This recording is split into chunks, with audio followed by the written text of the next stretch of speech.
Por eso desde este momento nosotros queremos dar desde ICF Canaán un fuerte aplauso, un fuerte aplauso, un fuerte aplauso para esta alabanza que ha estado tremenda, nos ha llevado a pastos delicados, pero ahora le vamos a dar a nuestro Dios, a ese Dios que te salvó, que te levantó, que te puso el pie sobre la roca, que te sacó del lago cenagoso. Dáselo con toda tu fuerza. Y acá, desde este momento, desde ICF Canaán, Bolivia, Santa Cruz, nos conectamos al mundo a través de las redes. Le damos la bienvenida. Bienvenido. Podemos colocar ahí. ¿Cómo están? ¿Todo bien? Pueden tomar asiento. Gloria a Dios por este momento maravilloso. Invitamos a los ministerios prejuveniles a pasar al culto de los prejuveniles. Tienen su culto allá. A los niños, las tías, pueden llevar a las tías. Y para mí, gratamente, para esta iglesia. ¿Cuántos están contentos de este lugar? ¿Cuántos están contentos de este lugar? ¿Y cuántos están contentos por lo que este lugar hoy día le va a entregar? Amén, gloria a Dios. Dios ha preparado una palabra para tu corazón. Nosotros, la verdad que queremos ver cuántos vienen por primera vez a esta iglesia. Levante la mano. 1, 2, 3, 4, 5, 6, gloria a Dios, 7, gloria a Dios. Démosle un aplauso al Señor. Muy bien, hermano. Evangelismo ha estado trabajando, le damos la bienvenida y en esta casa le decimos bienvenido a la casa de Dios y vuelva siempre. Amén. Que esto es para ustedes. Y como les decía, estamos muy contentos de estar hoy día de una manera especial agradecidos con Dios. Yo quiero invitar en este momento al pastor Luis Alberto Áñez. El pastor Luis Alberto Áñez ha sido un mentor para mi vida. De verdad que yo quiero transmitirle, amada iglesia, que el pastor, yo lo he visto predicar durante muchos años y yo decía, cuando sea grande quiero ser como él. De verdad, un hombre con mucho amor a la palabra, con mucha enseñanza, con mucha dedicación al estudio. Y realmente para mí es un privilegio presentárselos, iglesia. Quiero invitarlo, pastor querido. Dele un fuerte aplauso. El pastor Luis Alberto Áñez, hombre de nuestra iglesia de muchos años. Realmente yo estoy muy agradecido, pastor. Bendigo su vida y bendigo la palabra que ha traído. En el nombre de Jesús quedamos conectados con él. Amén, iglesia. Denle un fuerte aplauso al Señor. Amén. Gloria a Dios. Los saludo con mucha emoción. Gracias, pastor, por tanto elogio. Eso me compromete demasiado porque genera una expectativa grande, ¿no? El pastor me comprometió. Entonces, espero no quedar mal con él en cuanto a mi dedicación a las cosas de Dios. Mi vida, mi pasión, lo que soy, lo que tengo, todo mi ser entregado a Dios. No voy a privarme de lo que quería decir desde el primer día que recibí la invitación del pastor.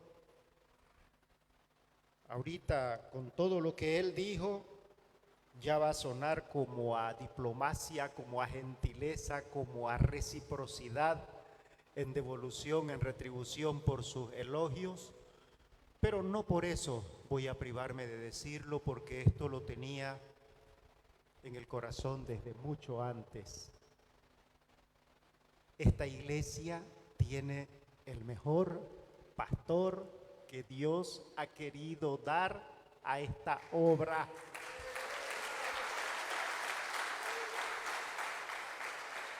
Es Él.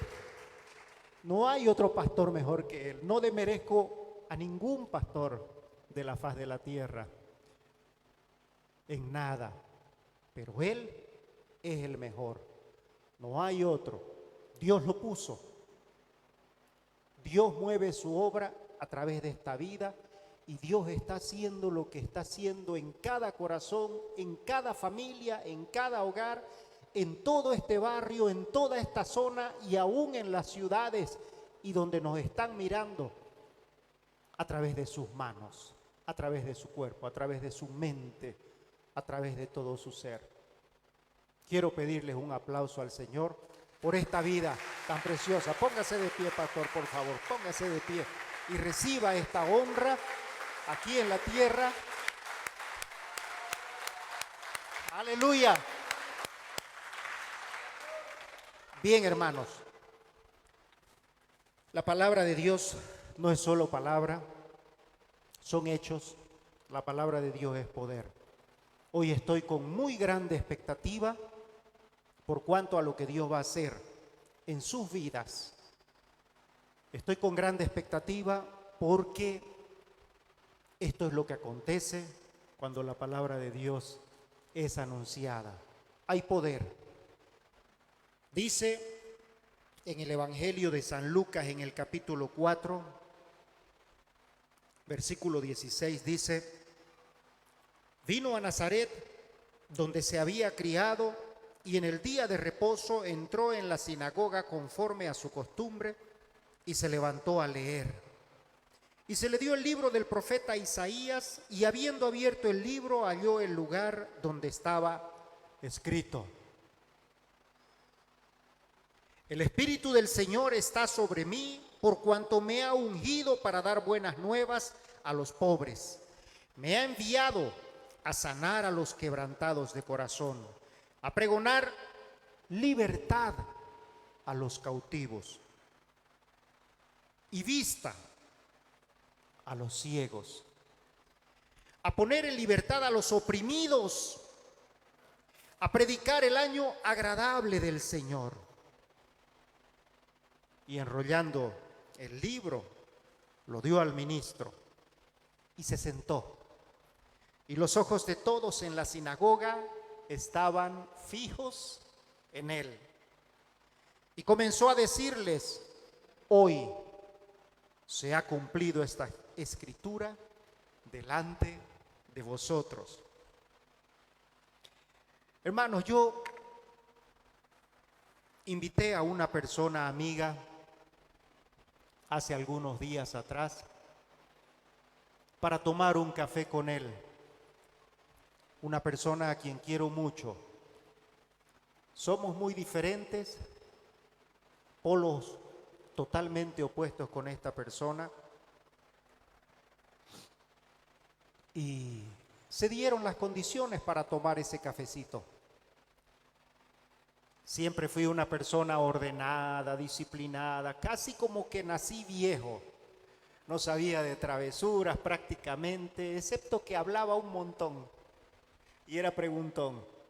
Todo lo quería saber, todo lo quería entender.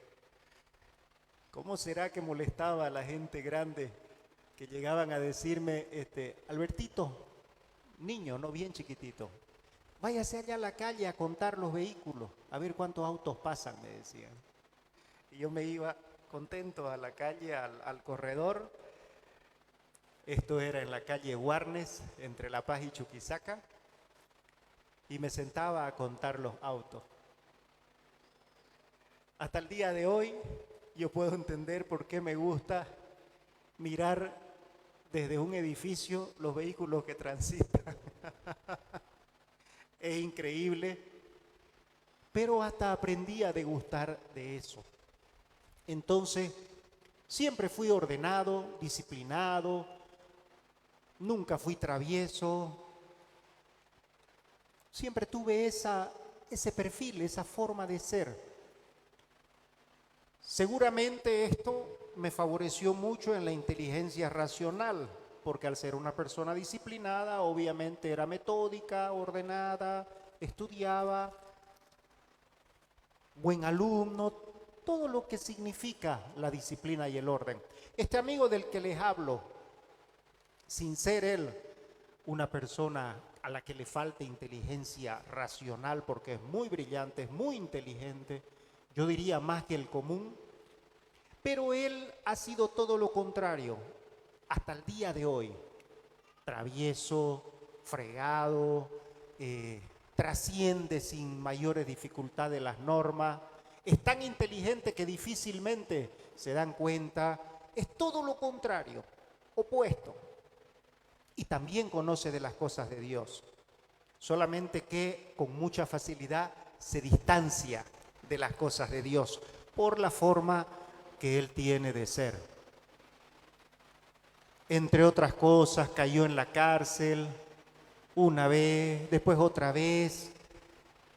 El asunto es que tengo mucho amor de parte de Dios en el corazón por esta persona.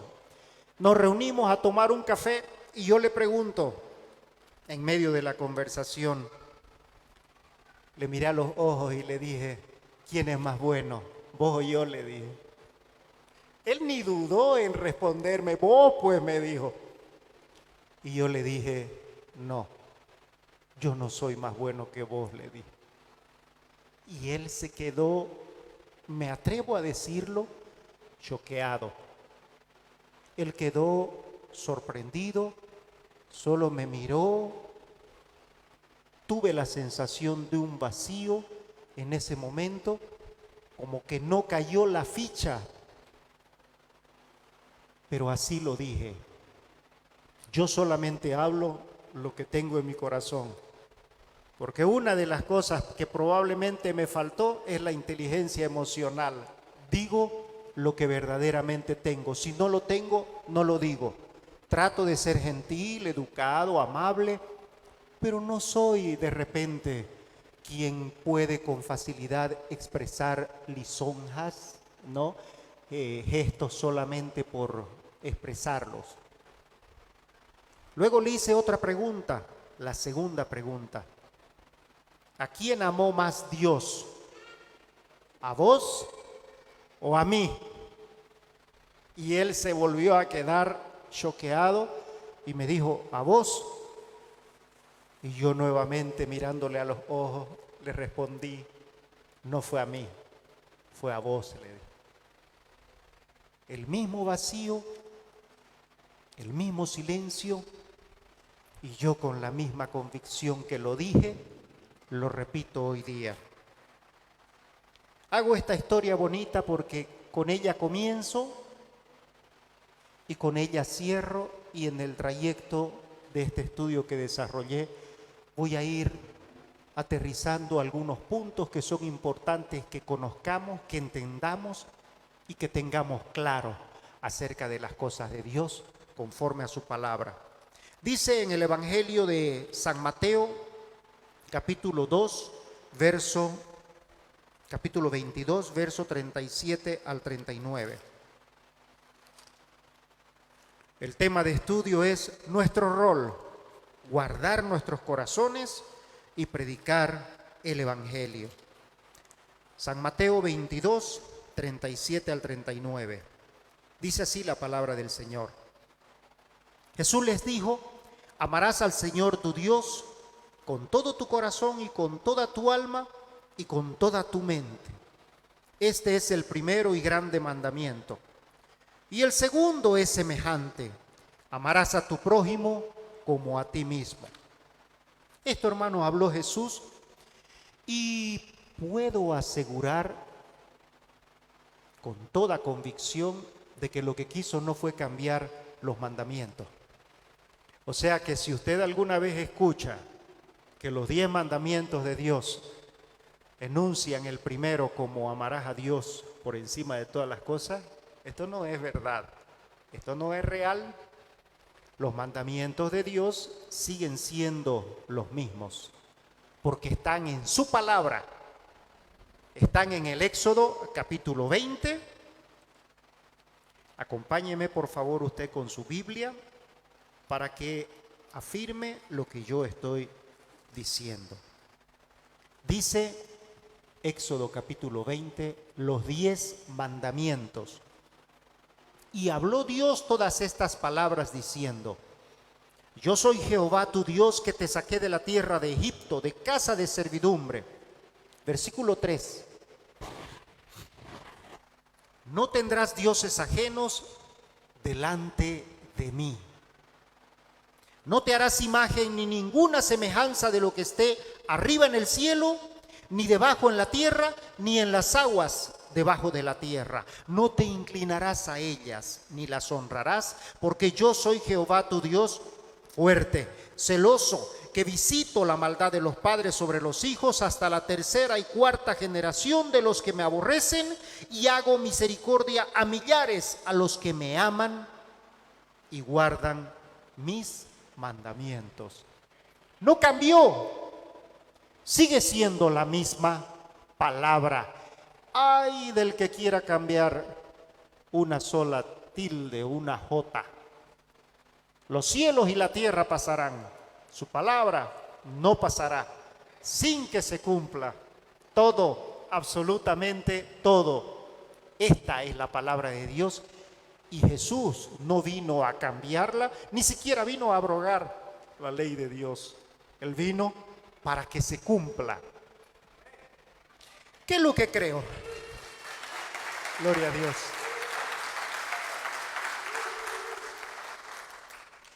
Él lo que quiso, creo yo, fue una forma nada más de resumir los 10 mandamientos en 2. Al concluir en Mateo 22:40 que de todos estos mandamientos depende toda la ley y los profetas. Punto. Hermanos, por la palabra de Dios sabemos que todo lo hecho por Él y para Él fue hecho. Porque en Él, en Jesús, estaba la vida. Y la vida era la luz de los hombres. Dice en el Evangelio de San Juan, capítulo 1, versos 1 al 4, en el principio era el Verbo, y el Verbo era con Dios, y el Verbo era Dios. Este era en el principio con Dios. Todas las cosas por Él fueron hechas, y sin Él nada de lo que ha sido hecho fue hecho. En Él estaba la vida, y la vida era la luz de los hombres. Necesitábamos esa luz, porque es claro que el fin es alumbrar el camino entenebrecido de los hombres. Romanos 3:23 dice, por cuanto todos pecaron y están destituidos de la gloria de Dios. Todos pecaron, todos. El predicar el Evangelio. Hermanos, predicamos a Jesús, el Verbo, la vida y la luz de los hombres. Y es necesario que prestemos atención desde lo que fue el primer anuncio, antes de presentarse el Cristo entre nosotros. Lo que hizo Juan el Bautista al anunciarlo a Jesús fue con una prédica tan simple como sencilla, clara.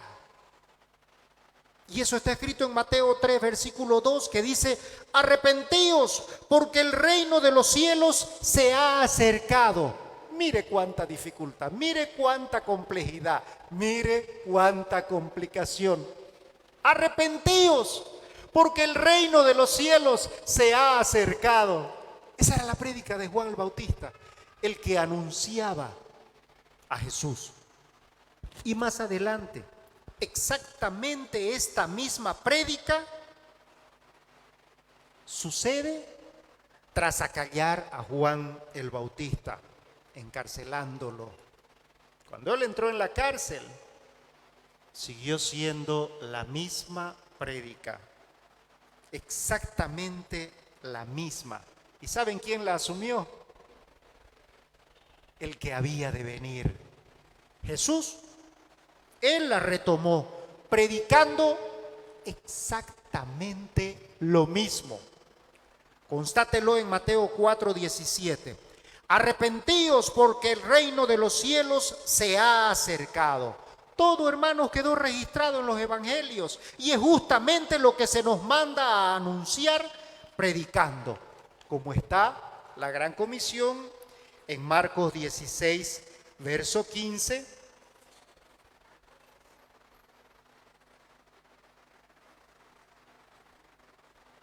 Que dice: id y predicad el evangelio a toda criatura. Ese es el mandato, hermanos. Eso es lo que Dios establece para nosotros. Quisiera llevarlo al Evangelio de San Juan, capítulo 1, verso 15, en la segunda parte, que dice: Juan dio testimonio de él y clamó diciendo: este es de quien yo decía, el que viene después de mí es antes de mí, porque era primero que yo. Él es del Juan del que estamos hablando. Él es del Juan al que encarcelaron, y él es del Juan que anunció al que había de venir, y él es el Juan del que Cristo tomó la consecución luego que él fuera encarcelado. Es necesario, hermanos, cuando de predicar el evangelio se trata, que nosotros seamos conscientes de que el hecho de que la obra comenzó por nosotros a través del arrepentimiento, a través del perdón de nuestros pecados, a través de nuestro cambio de vida que inició en cada uno de nosotros, esto no significa nosotros estar aptos y menos todavía ser enviados para juzgar, ni mucho menos para condenar. No estamos aptos para ello. No somos quienes. Y esto tenemos que tenerlo siempre muy presente. Cuando nos prestan una grada un poquito más alto para que se nos vea mejor, se nos da un micrófono para anunciar el evangelio, se nos pone un rótulo líder, siervo, ministro, pastor, y ahora cada día veo que inventan más rangos, ¿no? Apóstol, yo no sé, a lo mejor de aquí a unos 5 o 10 años ya va a ser serafín o querubín, o no sé qué títulos irán a dar. Y me tiene sin cuidado. Y si suena un poquito con sarcasmo lo que estoy diciendo, yo no voy a calificarlo ni para bien ni para mal. Lo que quiero destacar es de que sea el rótulo que nos pongan, cualquiera que sea, no nos pone en condiciones de mayor aptitud para juzgar ni para condenar a nadie. Hermanos, porque no podemos solo por ello, por nuestra conversión y cuidado de no pecar más, considerarnos personas de un nivel superior. Incluso mire lo que está escrito en Filipenses 2:3.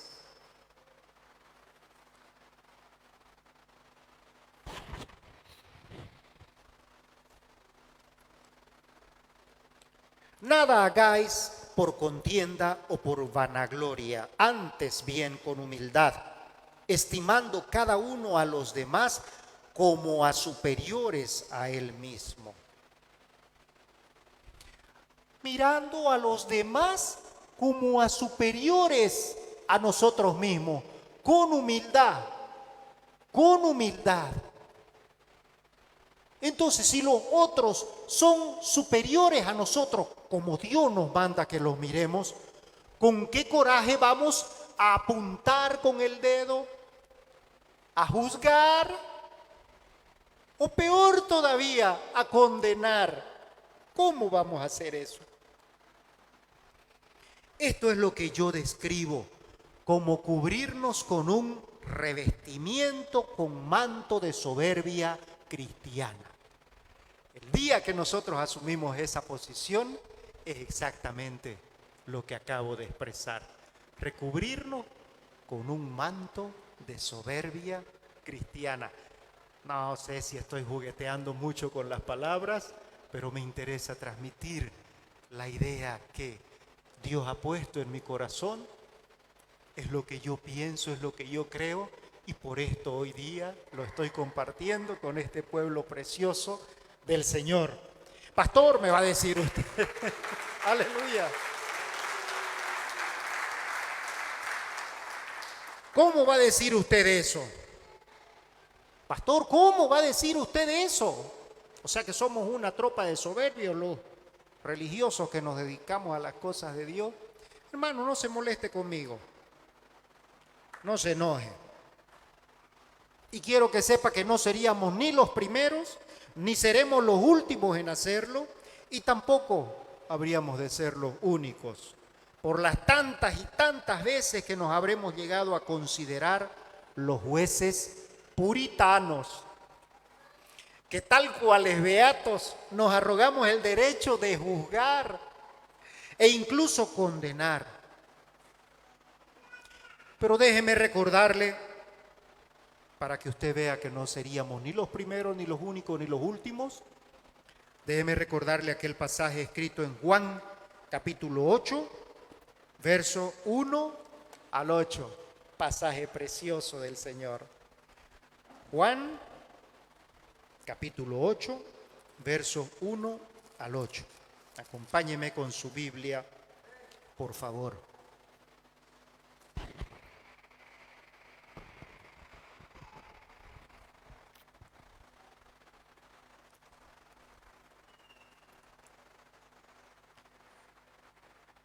Cada uno se fue a su casa y Jesús se fue al monte de los olivos.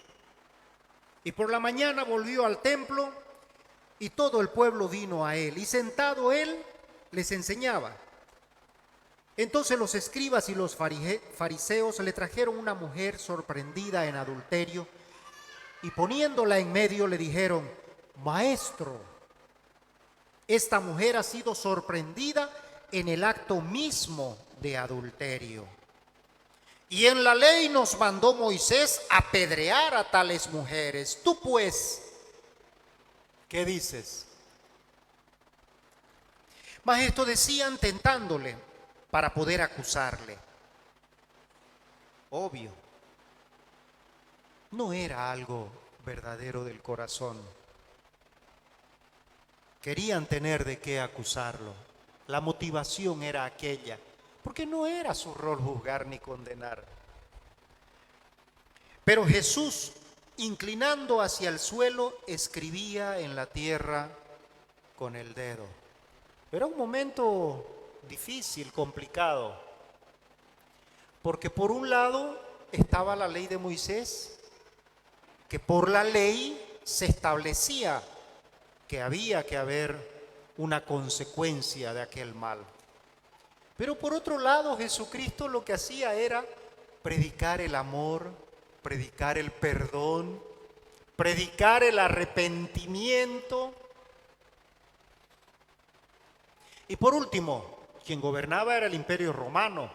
¿Cómo podían condenar, cómo podía Jesús mandar a condenar durante ese reinado a alguien sin ser juzgado antes y directamente condenarlo ahí? Era una situación compleja.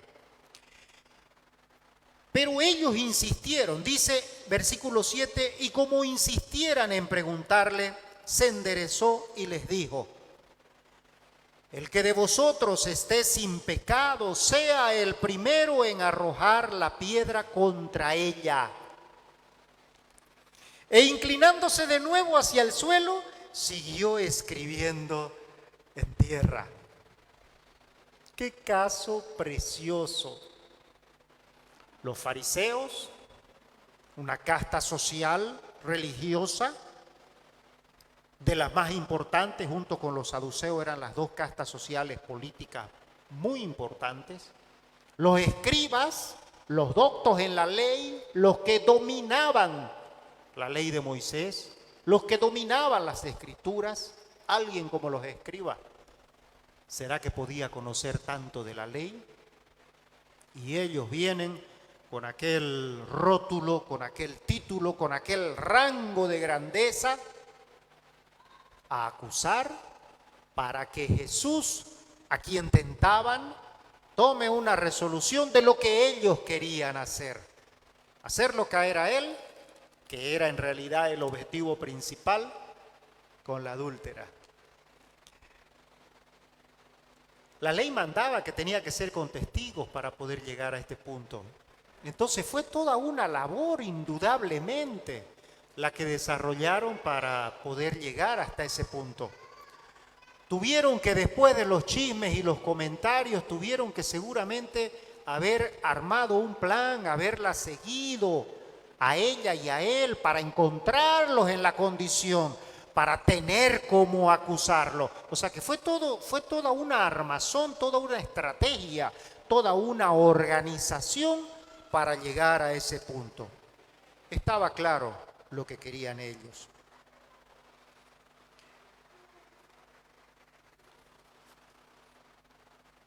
Cuando se trata de predicar, hermanos, ¿cuál es nuestra doctrina? Y aquí caemos en muchas tendencias, teorías. Comenzamos a dividirnos de unas y de otras formas, usando incluso tantas veces la misma Biblia. Y los grandes religiosos terminan diciendo, ¿cuál es tu doctrina? ¿Cuál es tu doctrina? Para ver si la doctrina de ellos es la verdadera o la doctrina del otro es la real. Para ver quién tiene la doctrina que es la correcta. Y comienza cada uno a inventar doctrinas por aquí, doctrinas por allá. Y si a mí me preguntan cuál es su doctrina, yo solamente digo, mi doctrina es la de Jesús. Dios, hermano, nos llamó a predicar y es lo que con gratitud yo quiero hacer. De gracia lo recibí, así mismo lo voy a entregar hasta el día en que pueda expresar con mis labios lo que Dios ponga en mi corazón.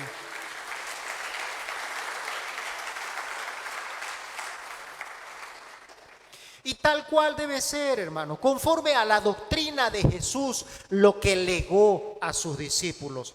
Veamos lo que está escrito en Juan, capítulo 18, versos 19-20. Dice: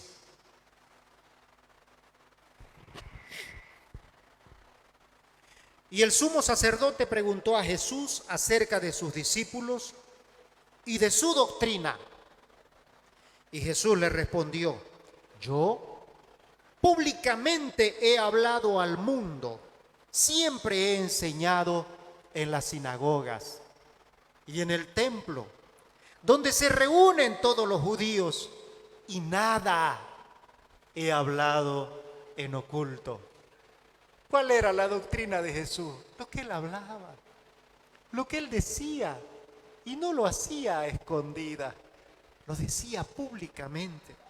Dice en Mateo 7:28, y cuando terminó Jesús estas palabras, la gente se admiraba de su doctrina. Se admiraban en la simplicidad, en la claridad con la que él hablaba.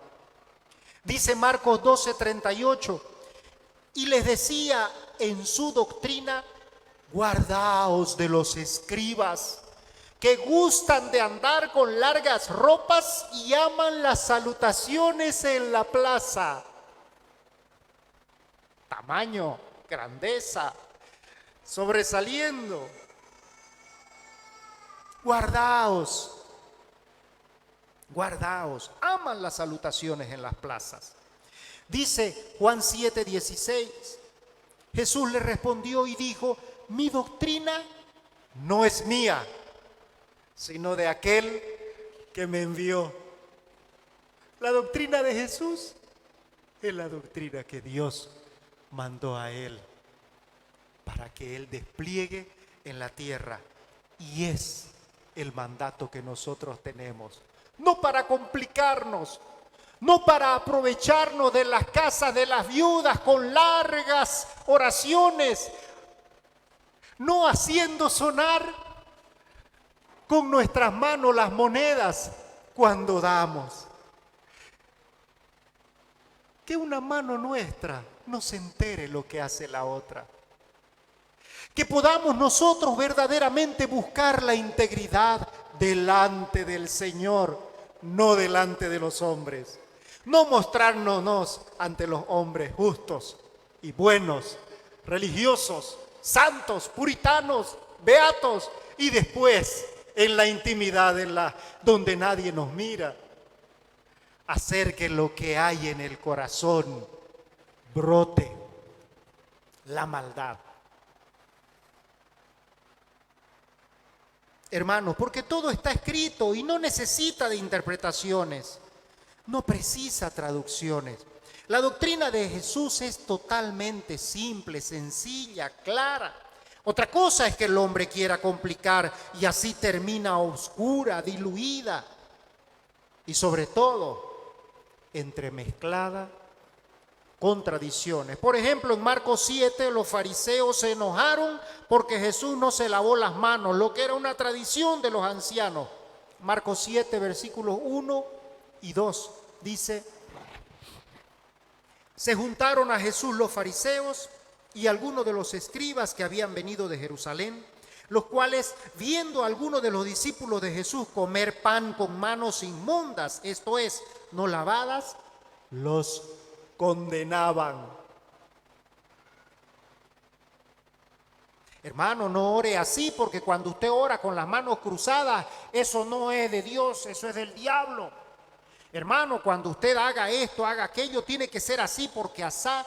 Y comenzamos a inventar y a inventar. Nuevamente, hermano, viene a mi memoria Juan el Bautista.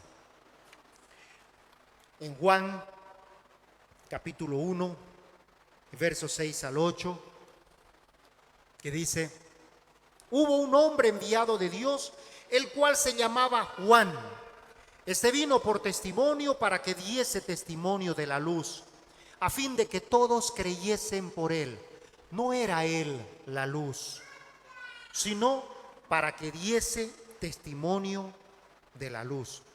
Y resulta, hermano, que cuando Juan el Bautista fue encarcelado, seguramente dudando en su angustia, por la que muy probablemente todos pasamos, la duda, la angustia que nos aborda. Él seguramente frágil, golpeado, atribulado, hermano, tal vez hasta decepcionado. Condiciones emocionales de las que muchas veces podemos nosotros embargarnos. Y esto no es condenable por Dios, porque Jesús no tomó como cosa de qué aferrarse el ser el igual a Dios, el ser Dios, sino que se hizo hombre, naciendo de una mujer virgen, humana, aquí en la tierra, 100% hombre, 100% Dios. Él nos conoce, Él sabe, Dios sabe lo que crió, Él conoce su vida. Hermano, aún los cabellos de su cabeza los tiene contados. Pastor, hoy día se me cayeron varios pelos en el cepillo, en el peine. Yo vi que se cayeron, miré el lavamanos. Dios los conoce, Dios sabe. ¿Se imagina cuánta grandeza en su soberanía? Cuánto poder, omnisciencia, todopoderoso para tener contados hasta los pelos en su cabeza. Yo me deleito cuando observo una madre, lo hacía cuando observaba en mi casa esto, cuando está cambiando o entalcando o bañando a su bebecito, a su criaturita, lo mira, le mira los piecitos, le mira las manos y cada vez lo mira tanto en su amor, que es una gotita del amor de Dios puesto en el corazón de una madre, que mira la forma de sus dedos y le encuentra un lunarcito aquí, una manchita acá, un detalle acá. Ese es el amor de Dios con cada uno de nosotros. ¿Cuánto lo ama Dios a usted? ¿Cuánto lo ama? De tal manera amó Dios al mundo que dio a su unigénito para que todo aquel que en él crea no se pierda, mas tenga vida eterna.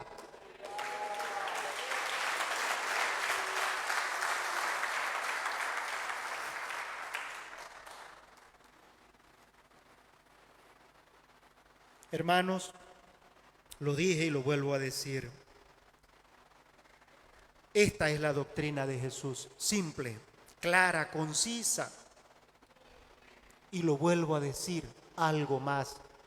No solo palabras, sino hechos. Poder.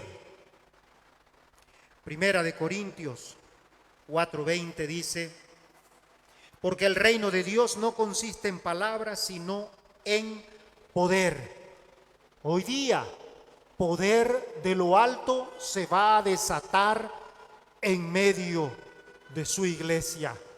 Y ustedes van a ser testigos de lo que va a acontecer.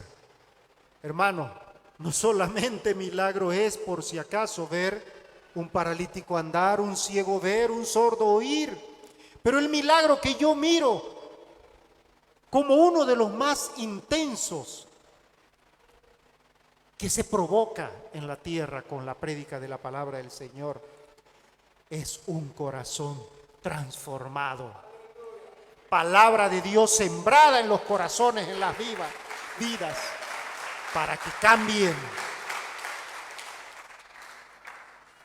Hermanos, necesitamos nosotros guardar nuestros corazones. Cuando hablé de que una cosa es lo que nosotros hacemos en la intimidad y otra cosa es lo que hacemos en público. En público queremos mostrarnos buenos, justos, santos, amables, gentiles, educados, puritanos, religiosos. Hay que reconocerlo, religioso.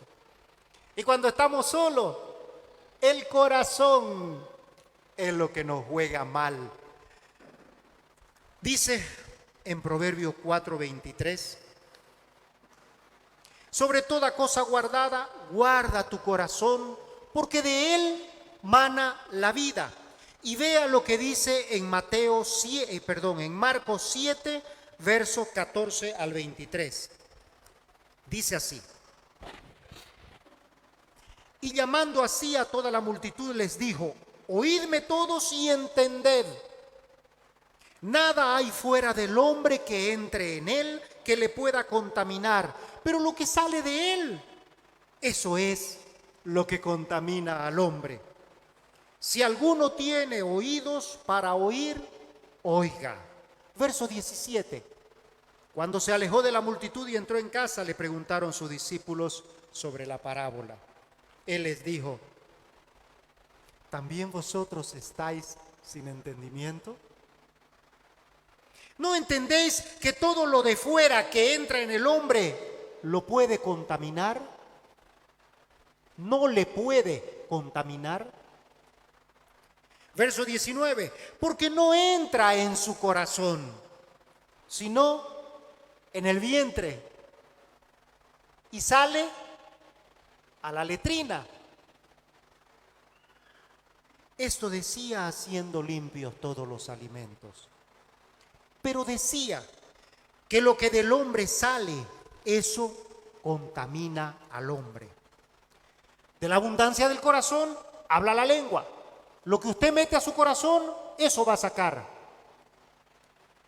Difícilmente usted va a sembrar soya para cosechar arroz. ¿No, mi hermano?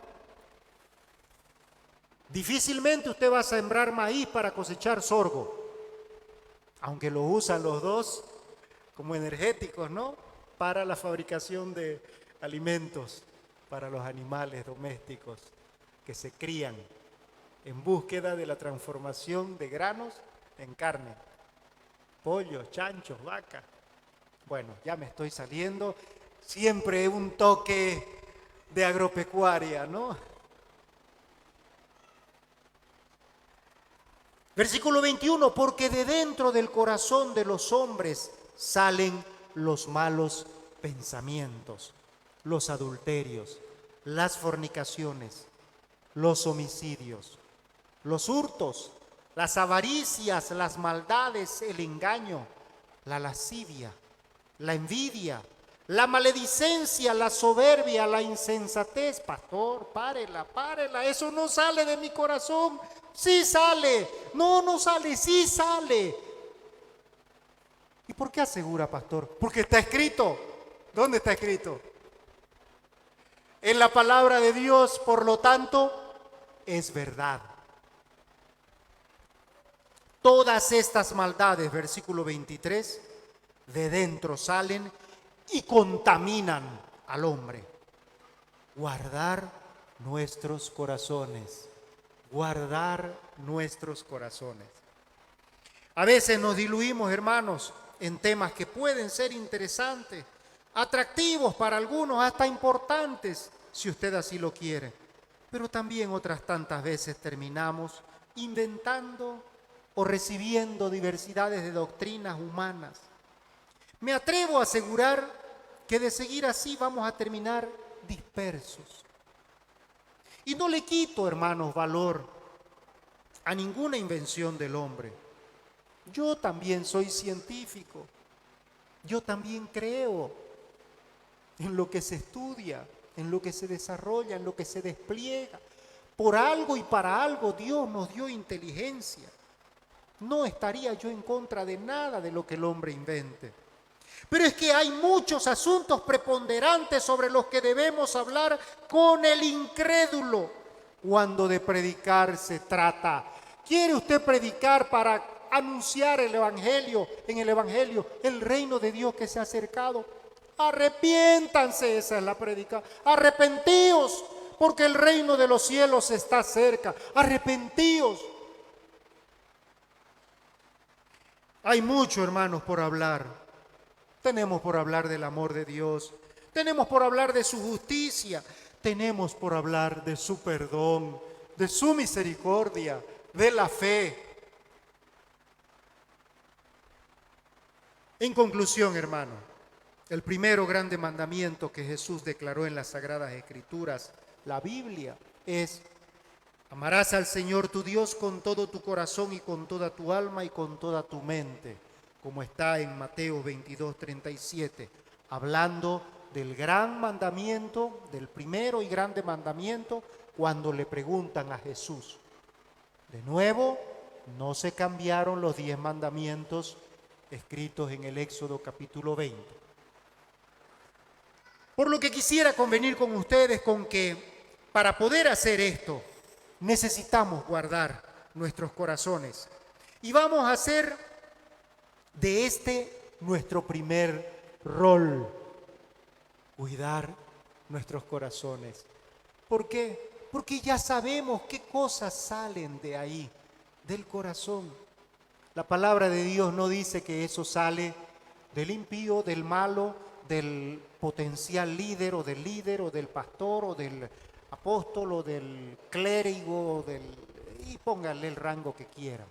Él dice del corazón. Del corazón. ¿Usted tiene corazón? Yo tengo corazón. ¿Alguien no tiene corazón? De ahí sale. Porque sobre toda cosa guardada es necesario guardar nuestros corazones, lo que leímos en Proverbios 4:23, para que sin la contaminación que es propia del corazón, poder entonces amar a Dios sobre todo. Porque del corazón de los hombres salen los malos pensamientos, los adulterios, las fornicaciones, los homicidios, los hurtos, las avaricias, las maldades, el engaño, la lascivia, la envidia, la maledicencia, la soberbia, la insensatez. Todas estas maldades de dentro salen y contaminan al hombre. Quien se cree estar firme, cuídese que no caiga, dice en 1 Corintios 10:2.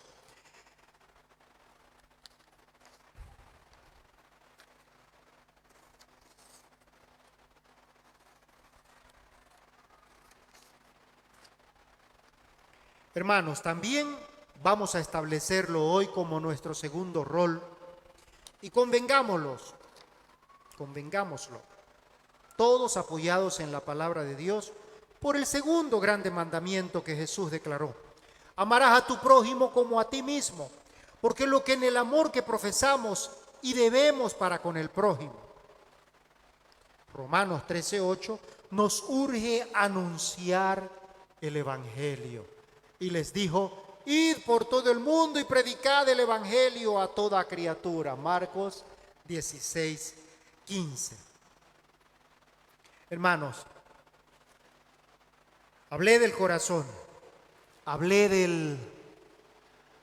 del beato, del puritano, hablé de que todos somos pecadores, hablé de que no hay quien pueda ser superior a uno, sino el otro.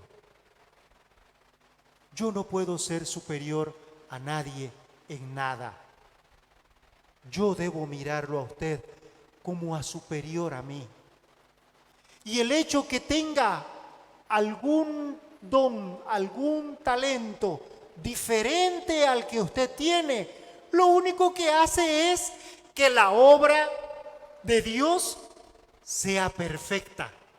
Porque su talento con el mío, con el suyo, con el suyo, con el suyo, con el suyo, todos esos dones que el Espíritu comparte como a Él le place hacerlo, hacen de nosotros imperfectos lo perfecto para Dios. Arrepiéntanse, el reino de los cielos está cerca. Y esta es nuestra prédica, este es el evangelio que nosotros vamos a anunciar.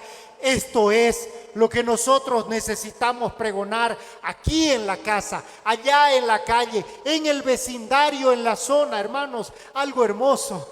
Gloria a Dios. Gloria a Dios. Algo hermoso que pude presenciar hoy día mientras adoraba era cómo en lo despejado de este cielo que circunda a esta edificación, los ángeles del Dios vienen y se plegan a esta alabanza. No solamente los levitas, con esos dones que tienen, que Dios les regaló, con esos talentos para tocar la batería, para cantar, para tocar la guitarra, el teclado. No solamente usted que cantaba junto conmigo, en su alma, en su corazón, en sus labios. Ángeles del cielo, hermanos, créalo porque es verdad. Ángeles del cielo vinieron a este lugar a plegarse en alabanza y adoración a Dios. Créalo. Créalo. Créalo. Donde dos o más personas se reúnen en su nombre, ¿quién está ahí? Jesús. He ahí yo estoy con todos vosotros hasta el fin del mundo, dice el Señor. Y donde dos o más personas se reúnen, ahí en medio, se reúnen en mi nombre, ahí en medio estoy yo, dice. El Señor está aquí. ¿Tenemos ojos para verlo? Probablemente no. Probablemente no. Si entrara aquí alguna persona pública conocida, todos tendríamos el deseo de acercárnosle para que nos firme un autógrafo, ¿no? Por favor, un autógrafo. Por favor, una foto para el Facebook. Haciendo propaganda en las redes sociales. Una foto. Quiero, venga, charlemos un minuto, un tiempito, por favor, permítame. ¿Y si quien está aquí es el propio Dios? Jesucristo. Si el Espíritu Santo está en nuestros cuerpos, que es templo de Dios. Él está aquí y Él está hablando a tu corazón. Él está hablando a tu vida. No te conformes con que somos malos. No te conformes con que somos pecadores. Busca el poder del Espíritu Santo. Puede salir del lugar donde está. Puede cambiar su vida. Puede ser transformado. Este es un lugar especial. Este es un lugar que yo lo considero como privilegiado. Este es un lugar donde verdaderamente me siento honrado de poder venir a predicar el Evangelio de Dios. Porque este es un lugar de Dios. ¿Y sabe qué?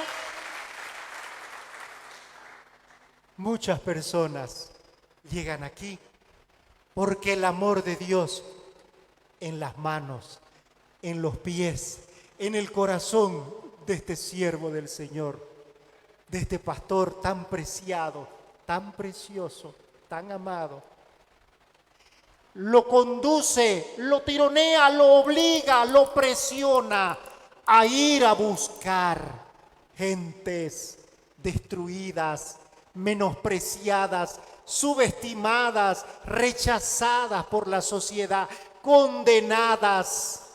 Va y los recoge. Dios mío.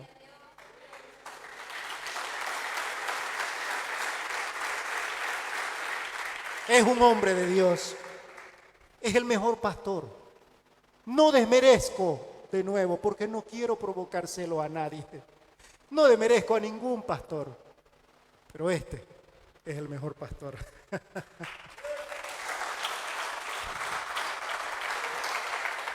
Cuando lo recoge, hermanos, son personas que tienen muchos lazos, muchas ataduras. Muchas ataduras. Venga, por favor, usted, hermano, de la segunda fila. Venga un ratito, venga. Suba. Voy a pedirle su ayuda. Párese ahí un ratito, quédese quietito. Deme su Biblia. Si yo agarro y le pongo un lazo a él, acá en los tobillos, y lo obligo a juntarse, lo amarro bien,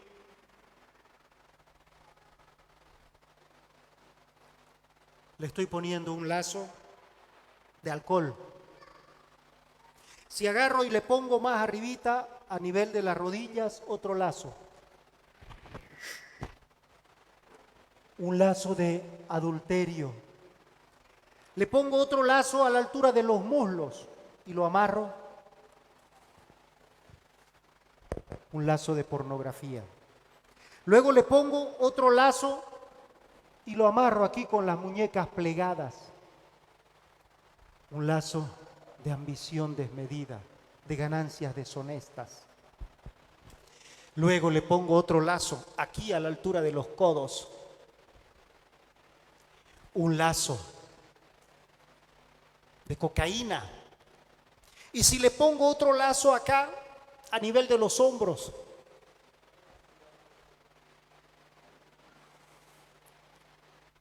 al final termino yo con él tan inmovilizado, tan incapaz de hacer nada, que puedo hacer de su vida lo que me dé la gana. Está amarrado, está con muchos lazos, no se puede mover, y conforme lo voy apretando cada vez más y más y más, comienzo a hostigarlo, a fatigarlo, porque no puede ni siquiera respirar. Estas son las personas que están allá, personas incapaces de poder hacer nada, personas dependientes, necesitan que alguien los tome. Se sienten despreciados, se sienten rechazados. No les importa bañarse, no se dan cuenta si comen o no comen. Su piel comienza con escoriaciones, le sale sarna, se pela su espalda, se ponen mal, nadie los quiere. Todos los desprecian, su corazón está lastimado, deshecho. Perdieron su casa, perdieron su matrimonio, perdieron su hogar, perdieron sus hijos, perdieron todo lo que Dios les dio, todo lo que tenían. Las alegrías ya no las conocen, ya no saben lo que es sonreír con gozo en el corazón. Están presas, son inválidas, como un bebé. Pequeñitos, dependientes. Estas son las personas que necesitan ser liberadas. ¿Y quién los va a ayudar? ¿Quién? Solamente Dios. Por esto es que son benditos los pies de los que anuncian la paz, las buenas nuevas de Jesús. Porque ellos, ¿cómo van a saber de Jesús? ¿Cómo van a conocerlo si no tienen quien les predique?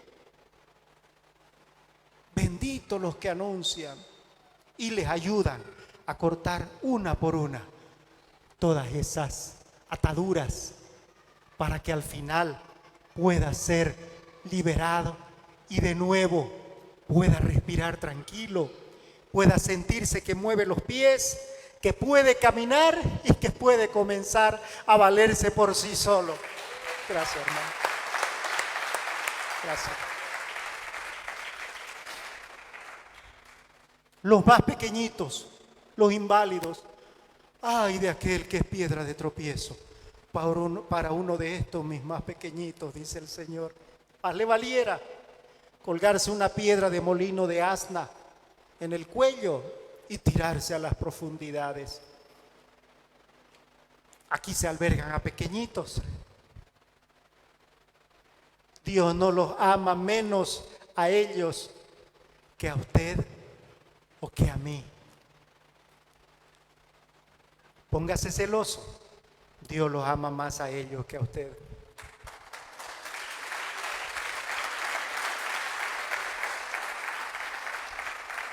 Dios los ama más a ellos que a usted, hermano. Pastor, ¿y de dónde usted saca eso? De su palabra. De su palabra. Estoy terminando. El pastor me dio libertad por si acaso, de tiempo. No corra, me dijo. ¿No, pastor? Pero ya estamos terminando. Leamos Marcos capítulo 10, versos 17 al 18.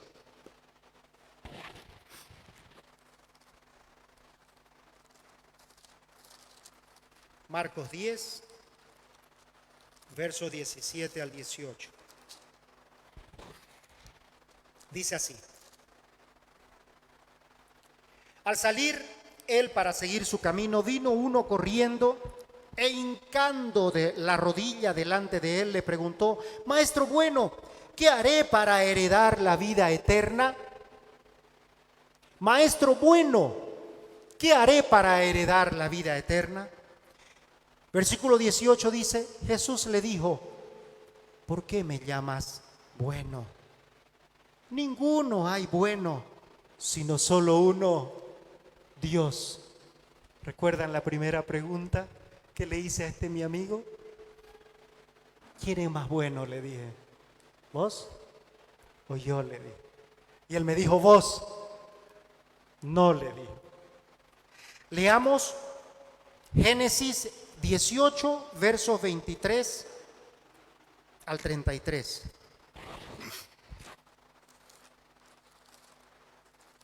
Génesis 18, verso 23 al 33. Dice: y se acercó a Abraham y dijo: ¿destruirás también al justo con el impío? Quizás haya 50 justos dentro de la ciudad. ¿Destruirás también y no perdonarás al lugar por amor a los 50 justos que están dentro de él? Abraham estaba abogando por Sodoma, un pueblo lleno de tanta maldad, tanta iniquidad, un pueblo destruido, devastado, y Abraham estaba rogando a Dios: lejos de ti el hacer tal que hagas morir al justo con el impío, y que sea el justo tratado como el impío, nunca tal hagas. ¿El juez de toda la tierra no ha de hacer lo que es justo? Entonces respondió Jehová: si hallare en Sodoma 50 justos dentro de la ciudad, perdonaré a todos, a todo este lugar, por amor a ellos. Y Abraham replicó y dijo: he aquí, ahora que he comenzado a hablar a mi Señor, aunque soy polvo y ceniza, quizá faltarán de 50 justos 5. ¿Destruirás por aquellos 5 toda la ciudad? Y dijo: no la destruiré, si hallare allí 45. Y volvió a hablarle y dijo: quien se hallara, quizás se hallara allí 40. Y respondió: no lo haré por amor a los 40. Y dijo: no se enoje ahora mi señor si hablare, quizás se hallarán allá 30. Y respondió: no lo haré si hallare allí 30. Y dijo: he aquí ahora que he emprendido el hablar a mi señor, quizás se hallarán allí 20. No lo destruiré, respondió, por amor a los 20. Y volvió a decir: no se enoje ahora mi señor si hablare solamente una vez, quizás se hallarán allí 10. No los destruiré, respondió, por amor a los 10. Hermanos, cuántos justos, cuántos buenos habían. Versículo 33: y Jehová se fue luego que acabó de hablar a Abraham, y Abraham volvió a su lugar. ¿Quién es más bueno? ¿Usted o yo? No soy más bueno que nadie. No lo soy. Y la segunda pregunta: ¿a quién amó Dios más? ¿A vos o a mí? Le dije a este amigo. Y él sin dudar me dijo: a vos. No, le dije yo. Leamos Lucas 7, verso 36 al 50.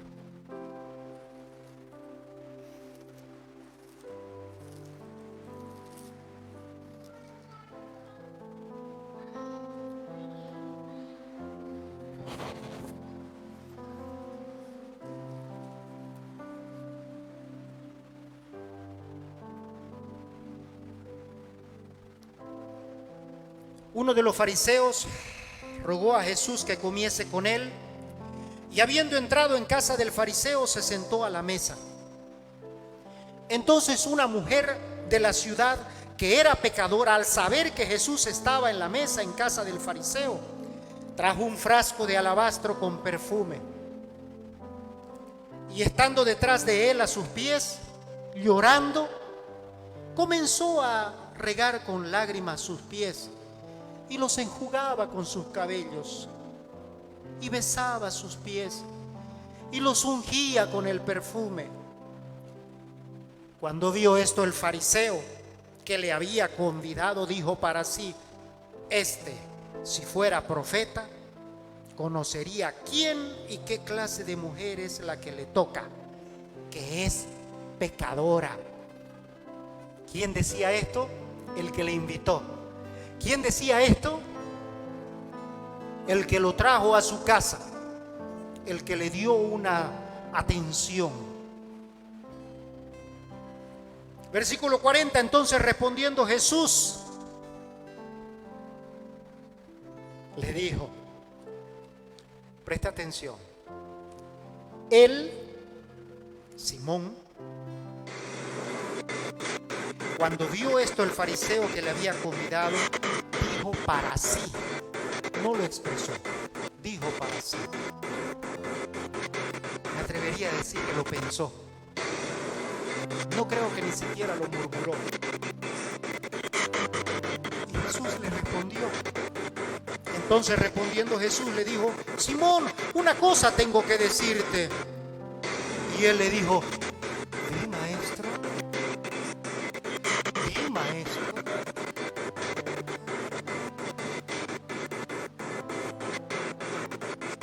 Un acreedor tenía 2 deudores, el uno le debía 500 denarios y el otro 50. Y no teniendo ellos con qué pagar, perdonó a ambos. Di pues, ¿cuál de ellos le amará más? Respondiendo Simón dijo: pienso que aquel a quien perdonó más. Y él le dijo: rectamente has juzgado. Y vuelto a la mujer, dijo a Simón: ¿ves esta mujer? Entré en tu casa y no me diste agua para mis pies, mas esta ha regado mis pies con lágrimas y los ha enjugado con sus cabellos. No me diste beso, mas esta desde que entré no ha cesado de besar mis pies. No ungiste mi cabeza con aceite, mas esta ha ungido con perfume mis pies. Por lo cual te digo que sus muchos pecados le son perdonados, porque amó mucho. Más aquel a quien se le perdona poco, poco ama. Por lo cual te digo que sus muchos pecados le son perdonados, porque amó mucho. Más aquel a quien se le perdonó poco, poco ama. Y a ella le dijo: tus pecados te son perdonados. Y los que estaban juntamente sentados a la mesa comenzaron a decir entre sí: ¿quién es este que también perdona pecados? Pero él dijo a la mujer: tu fe te ha salvado, ve en paz.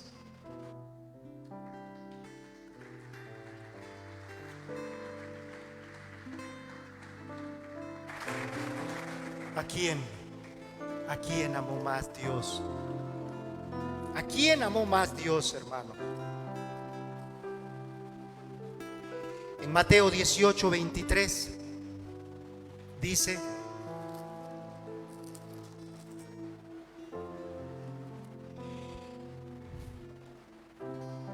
por lo cual el reino de los cielos es semejante a un rey que quiso hacer cuenta con sus siervos. Y comenzando a hacer cuentas, le fue presentado uno que le debía 10,000 talentos. 10,000 talentos. Un talento son 33 kilos. Le debía 33 por 10,000 kilos. Kilos de oro. ¿Tiene idea cuánto es eso? Un talento es el equivalente a 33 kilos de oro, equivalentes al precio actual del gramo de oro, como se cotiza. Estamos hablando de aproximadamente $1,500,000. Un talento, 33 kilos de oro son el equivalente a $1,500,000. Multiplicado esto por 10,000, ¿se imagina la cantidad de dinero que adeudaba este hombre a su amo? Es una deuda imposible de pagar. Esto le debía a su amo. Versículo 25. A este, como no pudo pagar, ordenó su señor venderle y a su mujer e hijos y todo lo que tenía, para que se le pagase la deuda. Entonces aquel siervo postrado le suplicaba diciendo: Señor, ten paciencia conmigo y yo te lo pagaré todo. No tengo idea cómo le iba a pagar, pero quería perdón, clamó misericordia. El señor de aquel siervo, movido a misericordia, le soltó y le perdonó la deuda. Pero saliendo aquel siervo, halló a uno de sus consiervos. Y aquí voy a dejar un ratito. A mí me perdonó mucho. Me amó mucho. Me amó tanto que dio a su unigénito para que yo no me pierda. Y ahora estoy colgado de él, predicando el evangelio. No solo aquí, a toda criatura. Me perdonó, pero no me dio condiciones para juzgar a nadie, para condenar a nadie, para creerme más que nadie. ni más santo, ni más bueno, ni más justo. No lo hizo. Me amó. Versículo 28. Pero saliendo aquel siervo, halló a uno de sus consiervos que le debía 100 denarios. 100 denarios. Un denario es el equivalente a $2. Un denario es el equivalente a $2. 100 denarios son $200, contrastados contra $1,5 millones que vale un talento, y le debía 10,000 talentos. Pero saliendo aquel siervo halló a uno de sus consiervos que le debía 100 denarios, y haciendo de él le ahogaba diciendo: págame lo que me debes. Entonces su consiervo, postrándose a sus pies, le rogaba diciendo: ten paciencia conmigo y yo te lo pagaré todo. Mas él no quiso, sino fue y le echó en la cárcel hasta que pagase la deuda. Le debía 100 denarios y lo mandó a la cárcel.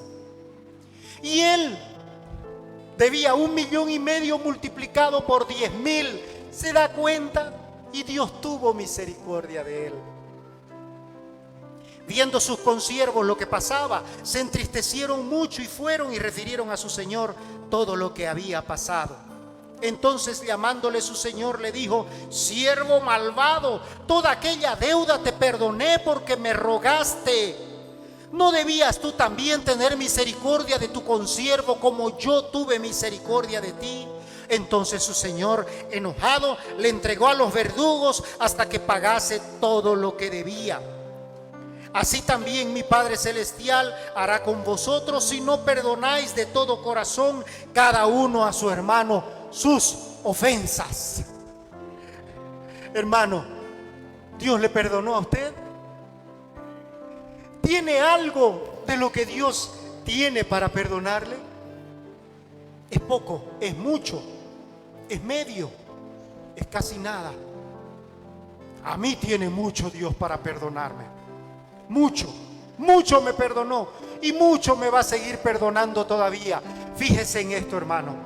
Cuando nos enseñaron desde la iglesia incluso tradicional a rezar con muchas repeticiones el Padre Nuestro, que está escrito en la Biblia, hay una porción en la que dice: y perdona nuestras ofensas, así como nosotros perdonamos a quien nos ofende. ¿Qué coraje tendríamos nosotros de acercarnos a Él a rogarle perdón si nosotros no somos capaces de perdonar primero al que nos ofende? Dios nos salvó, Dios nos libró, no nos pone aptos para condenar ni juzgar a nadie. Cuidemos nuestro corazón y prediquemos el evangelio a toda criatura. Que el Señor les bendiga.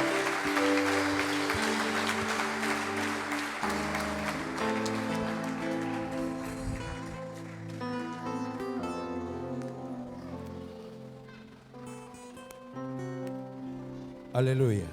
Pueden ponerse de pie. Realmente te damos gracias, Señor. Gracias por esta maravillosa palabra que has traído hasta nuestros corazones, Señor, a nuestra iglesia, al pueblo, ahí donde estás conectado en este momento. Nosotros desde ICF Canaán nos despedimos y decimos: nos vemos el próximo domingo a las 11 de la mañana. Y nosotros acá le damos una bienvenida a todo lo que viene, a todo lo que va a pasar todavía en nuestra iglesia. Le damos un fuerte aplauso al Señor. Aleluya. Porque al que mucho se le perdona,